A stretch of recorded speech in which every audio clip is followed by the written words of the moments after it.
안녕하세요. 인터TV 햄다이크 정혜민입니다. 오늘은 또 만났죠? 오정원 기자님과 함께합니다. 안녕하세요. 네, 안녕하세요. 인터TV의 오정원 기자입니다. 네, 오늘은 특별하게 OpenPL이 아닙니다. 이제 네네. 오늘 할 내용이 있는데요. 국가대표 프리뷰 이 내용으로 하게 될 텐데 네. 너무 기대가 됩니다. 우리나라가 치르는 첫 번째 올해 공식 A매치이기 때문에 네. 저 역시도 정말 축구 팬으로서 많이 기대가 됩니다. 네, 맞습니다. 11월 15일 그리고 17일에 각각 멕시코와 카타르랑 붙게 되었는데요. 오늘 베르종원 기자님이 더욱더 네. 재밌게 볼 수 있게 관전 포인트를 좀 제가 이제 딱 짧고 굵게 5가지 관전 포인트를 오! 들어가지고 그것과 함께 이제 예상 선발 라인업까지 해서 한번 이제 프리뷰를 전해드리도록 하겠습니다. 너무 기대됩니다. 올해 첫 A매치를 위해 오스트리아로 떠나는 우리나라인데요.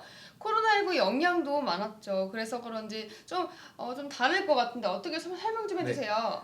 일단 이 유럽 원정을 추진한 이유의 가장 큰 이유는 바로 해외파 점검입니다. 현재 국가 간의 이동이 쉽지 않고 또 이제 우리나라 같은 경우에는 해외 입국자가 14일 의무 자가 격리를 해야 되기 때문에 네. 아무래도 해외파를 국내로 소집하는 것보다는 이제 K리그 일정이 거의 마무리되는 시점에서 우리가 유럽 원정을 가서 해외파들을 직접 거기서 점검을 하는 게 더 낫겠다고 판단이 듭니다. 그러면 멕시코와 카타르랑 붙는 이유는 무엇일까요? 네, 사실 이제 유럽 원정을 간다고 하더라도 우리나라가 유럽 국가들과 A매치를 치르는 게 좀 쉽지 않습니다. 이게 왜 그러냐면 유럽 예선도 있고 또 네이션스 리그 때문에 유럽 국가들의 경기 일정이 되게 빡빡한 상태인데요. 이건 사실 코로나 때문은 아니고 원래 네이션스 리그가 창설되면서부터 우려됐던 문제였습니다. 저번 달 국가대표 스페셜 매치와는 조금 다르게 이번에는 해외파 선수들이 다수 모이는 국가대표 경기예요. 유럽에서 하기 때문에 당연히 유럽파 선수들을 좀 소집하는데 좀 더 용이했고요. 하지만 이제 유럽에서도 각 나라별로 좀 이 자가격리 규정이 또 존재하기 때문에 그런 이유로 최근 주재성 선수가 발탁이 됐는데요. 이게 유재성 선수와 권창훈 선수의 조기 복귀로 인한 대체 발탁이라고 합니다.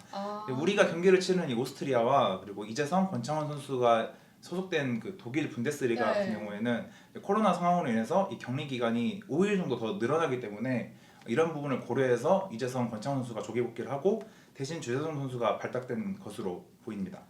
하지만 이번 대표팀 소집에서 J리그 선수들은 제외가 됐더라고요. 네네, 지금 대한민국의 핵심 수비 라인 담당하고 있는 김영권 선수 그리고 김승규 선수 같은 J리거들은 이번 소집에서 제외가 됐는데요. 이게 벤투 감독이 이제 말하기는 규정상 J리거 선수들은 이제 차출이 불가능했다고 합니다. 아무래도 일본의 해외 입국자 그 자가격리 규정도 있고 네. 또 아직 일본은 J리그 일정이 아직 남아 있거든요. 그래서 그런 것들 때문에 제외를 했던 것 같고 사실 최근에 이제 김민재, 박지수 선수 이 선수들이 중국 슈퍼리그에서 뛰고 있는데 이 선수들도 소속팀 차출을 거부해가지고 좀 더 공백이 생겼습니다. 아무래도 이번 경기 최대 관심사는 해외파 선수들이 아닐까 싶습니다. 손흥민 선수들을 비롯해서 11명의 선수들이 이번 A매치에 소집이 됐는데요. 손흥민 선수는 지금 올 시즌 초반부터 엄청나게 토트넘에서 불을 뿜고 있는데요. 이 선수가 지금 바디, 살라 그리고 칼버트 르인과 함께 프리미어리그 공동 득점 선두입니다. 그렇기 때문에 이 활약이 대표팀에서 이어질지가 정말 좀 관심 포인트고요. 지난 러시아 월드컵에서 손흥민 선수가 멕시코를 상대로 이제 한 골을 넣었단 말이죠. 네. 그래서 이번에도 다시 한번 좀 멋진 활약 보여주길 기대해 보겠습니다. 그렇다면 그 밖에 주목해볼 선수는 또 누가 있을까요? 네, 최근에 레알 마드리드를 상대로도 출전했던 이강인 선수처럼 조금 출전 기회를 늘려가고 있는 이런 선수들이 좀 관심 대상인데요. 최근에 지금 황인범 그리고 이재성, 황의조 등 이제 소속팀에서 입지가 탄탄한 선수들은 그나마 괜찮은데 네. 황희찬 선수나 권창훈 선수처럼 좀 이제 경기 감각이 우려되는 이 선수들도 과연 대표팀에서 어떤 모습을 보여줄 수 있을지가 좀 더 주목해볼 포인트인 것 같습니다. 그렇지만 무조건 좋은 소식만 있는 건 아닌데요. 홍철 선수가 부상으로 인해서 대표팀에서 하차를 했고 김진수 선수도 코로나19 감염으로 인해서 대표팀 하차를 했습니다. 네, 좀 안타까운 상황이고요. 홍철 선수 같은 경우에는 이제 지난 10월 스페셜 매치 때도 부상으로 중간에 소집 해제가 됐었는데 이번에도 부상으로 결국 명단에서 제외가 됐습니다. 여기에 김진수 선수도 지난 7일 이제 코로나 감염 소식이 전해지면서 지금 측면 자원에서도 공백이 생긴 상황인데요.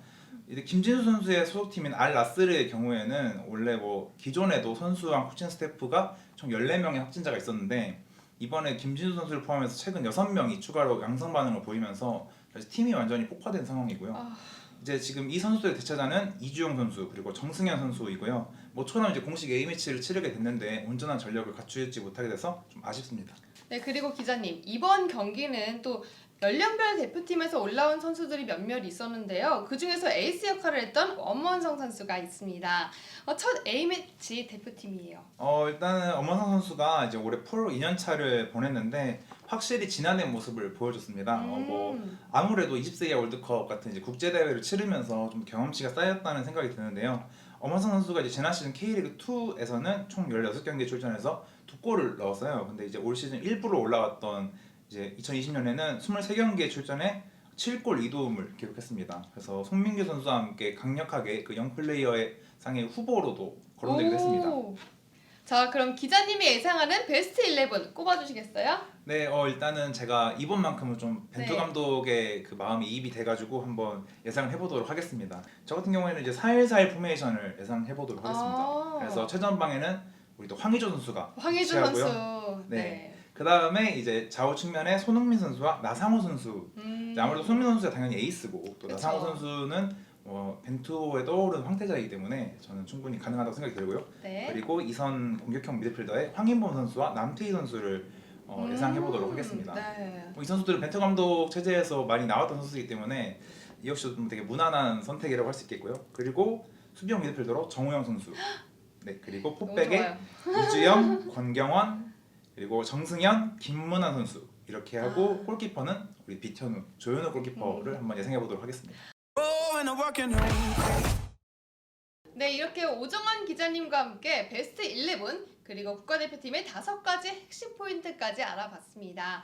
아, 정말 올해 첫 A매치라 그런지 네. 심장이 두근두근합니다. 네, 저 역시도 굉장히 설레고 기대가 되는데요. 이날만큼 경기가 있는 날만큼 저도 축구 팬의 입장에서 한번 네, 응원해 보도록 하겠습니다. 알겠습니다. 오늘 영상이 즐거우셨다면 좋아요와 구독 눌러주세요. 안녕!